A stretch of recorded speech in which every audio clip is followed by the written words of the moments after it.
بسم اللہ الرحمن الرحیم۔ السلام علیکم ورحمۃ اللہ وبرکاتہ۔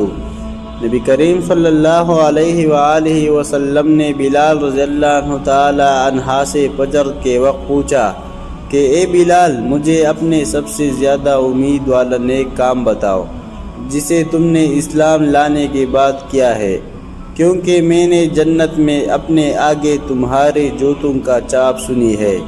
بلال رضی اللہ عنہ تعالی عنہ نے عرض کیا، میں نے تو اپنے نزدیک اس سے زیادہ امید کا کوئی کام نہیں کیا کہ جب میں نے رات یا دن میں کسی بھی وقت وضو کیا تو میں اس وضو سے نفل پڑھتا رہتا جتنی میری تقدیر لکھی گئی۔ حضرت ابو سعید خدری رضی اللہ عنہ تعالی عنہ نے بیان کیا کہ ایک دفعہ رسول اللہ صلی اللہ علیہ وآلہ وسلم نے خطبے میں فرمایا کہ اللہ تعالی نے اپنے ایک بندے کو دنیا اور آخرت کے رہنے میں اختیار دیا ہے کہ وہ جس کو چاہے اختیار کرے۔ بندے نے وہ پسند کیا جو اللہ کے پاس ہے، یعنی آخرت۔ یہ سن کر ابو بکر رضی اللہ عنہ تعالی عنہ رونے لگے۔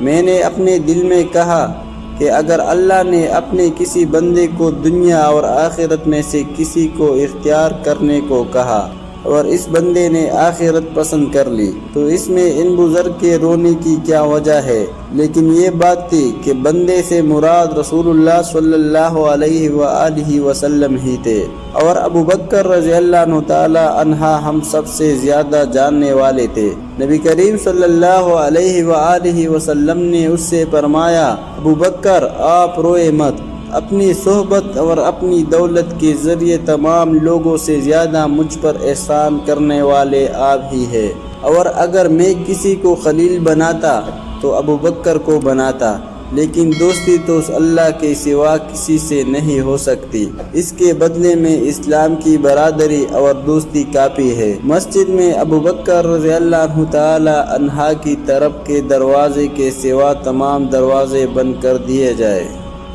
حضرت ابو ہریرہ رضی اللہ عنہ تعالی عنہ نے عرض کیا، یا رسول اللہ، قیامت کے دن آپ صلی اللہ علیہ وآلہ وسلم کی شفاعت سے سب سے زیادہ سعادت کسے ملے گی؟ تو رسول اللہ صلی اللہ علیہ وآلہ وسلم نے فرمایا، اے ابو ہریرہ رضی اللہ عنہ تعالی عنہ، مجھے یقین تھا کہ تم سے پہلے کوئی اس کے بارے میں مجھ سے دریافت نہیں کرے گا، کیونکہ میں نے حدیث کے متعلق تمہاری حرص دیکھ لی تھی۔ سنو، قیامت میں سب سے زیادہ فیضیاب میرے شفاعت سے وہ شخص ہوگا جو سچے دل سے یا سچے جی سے لا الہ الا اللہ کہے گا۔